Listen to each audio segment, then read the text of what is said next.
South African Airways Flight 295 was heading from Taiwan to Mauritius. Initially, everything seemed normal. The aircraft had gained altitude, and passengers were relaxed without any concern. But just when everything appeared fine, an unknown danger struck. Warning alarms began sounding in the cockpit, and it was discovered that a fire had suddenly broken out in the aircraft's cargo deck, creating panic throughout the flight. The pilots and crew tried their best to control the fire, but it spread rapidly. Smoke started filling the cabin, causing passengers to panic, and the situation was deteriorating. Minute by minute, things were getting worse. Could the pilots save the aircraft from this catastrophic fire, or would this flight turn into a tragedy? Let's explore the story of an accident that remains a mystery to this day. This is the story of South African Airways Flight 295. On November 27, 1987, 140 passengers and 19 crew members boarded a South African Airways Boeing 747 in Taipei, Taiwan. The aircraft was scheduled to fly from Taipei to Johannesburg, South Africa, with a stopover in Mauritius. This was a long flight that would take 10 hours just to reach Mauritius. The story begins in Taipei, where passengers boarded the aircraft and their luggage was loaded. This flight was operated using a Boeing 747, commonly called a combi, because it could carry both passengers and cargo on the same deck. The front two-thirds of the plane was for passengers, while the rear section was used for cargo. On board were citizens from Japan, Australia, Taiwan, and Europe, most of whom were returning to South Africa. Flight 295 was commanded by Captain David Oos, a 49-year-old former Air Force pilot with nearly 14,000 flight hours.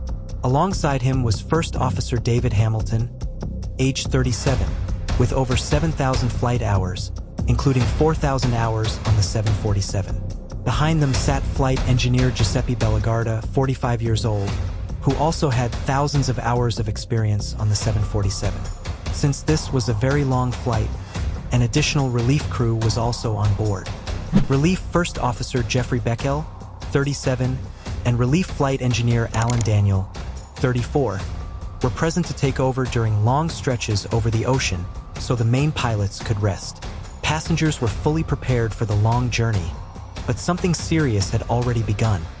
A chain of events that would shock everyone.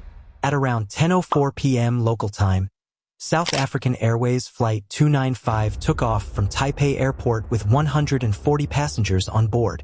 Soon after, the captain turned the aircraft southward, beginning the long flight to Mauritius. About half an hour after takeoff, the plane reached its cruising altitude and was flying over the South China Sea. The pilots were routinely reporting their position to air traffic controllers in Hong Kong, Bangkok, and Kuala Lumpur. About 90 minutes after takeoff, the pilots contacted a radio station called ZUR in Johannesburg. This station's main purpose was to track the airline's flights and provide assistance in case of any problems. South African Airways was among the few airlines with such a system. At this time, the cockpit voice recorder captured casual conversations between the pilots while passengers were being served dinner, and many were preparing to sleep for the long flight. But during dinner, the pilots sensed something wrong. Not a minor issue, but a sign of a fire on board. The flight engineer was the first to notice it and informed the pilots that a fire had broken out in the cargo hold, located just behind the passenger area.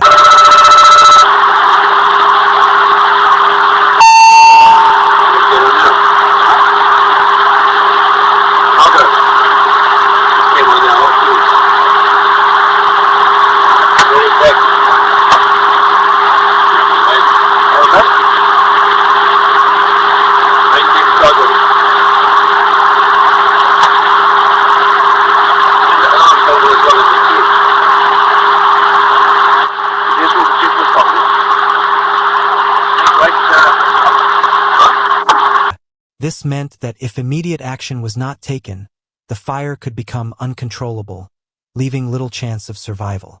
The cockpit voice recorder shows how the pilots' light conversation quickly turned into panic. The situation inside the plane was escalating, and the pilots were under immense pressure. The flight engineer noticed that circuit breakers were tripping continuously, a clear sign that the fire was spreading through the aircraft's electrical wiring.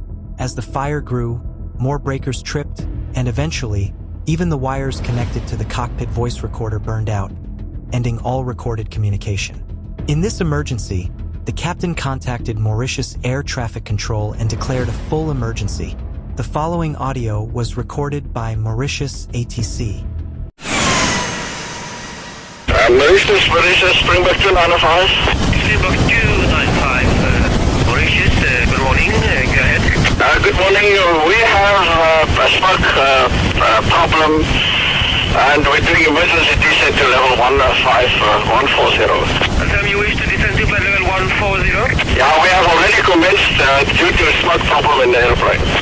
Roger, you are cleared to descend immediately to flight level 140. Roger, we will appreciate if you can alert the fire up. Do you request a full emergency? Okay, sir, can you hold? Springbok 295, please, no? Sorry, go ahead.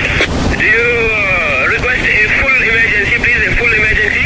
That's Charlie. Roger, I declare a full emergency, Roger. Thank you. The controller immediately declared a full emergency. This confirmed that the plane was still airborne after the fire started and was heading toward Mauritius. At this point, the pilots were about 320 kilometers away and descending rapidly to 14,000 feet. The pilots knew they had to land as soon as possible because, in such cases, there is usually less than 20 minutes before the fire completely consumes the aircraft. This suggests the fire probably started closer to Mauritius, as the pilots were attempting to land there. Remember the ZUR radio station mentioned earlier? It was a 24-hour station recording all communications between pilots and the airline. But on November 27, 1987, the day of the crash, all recordings disappeared. The recordings from the day before and after were intact, but that day's tapes were missing. This raised suspicion that the tape was deliberately destroyed because it contained something that could not be made public. Why? The exact reason remains unknown, but many believe the South African government was involved. In 1987, South Africa was engaged in a war with neighboring Angola and needed large quantities of weapons and equipment. But due to an international arms embargo, obtaining these supplies was extremely difficult. To bypass this, the government allegedly made secret deals with arms dealers and began smuggling weapons on South African Airways passenger flights. Hidden among passengers' luggage were dangerous weapons, missiles, guns, and highly flammable chemicals. It is suspected that the fire on Flight 295 may have been caused by such cargo. If proven, this would have been a severe violation of international law, leading to sanctions and grounding of the airline. Back to the story. While the pilots were fighting the fire, an alarm sounded.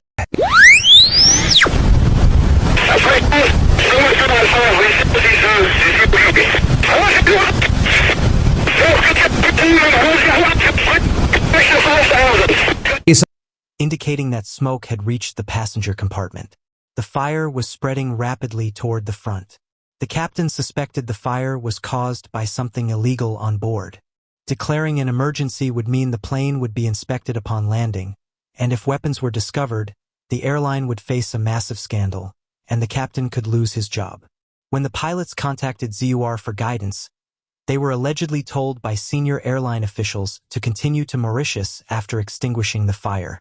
The crew managed to control the flames temporarily and continued the flight, but the fire reignited hours later, leading to disaster.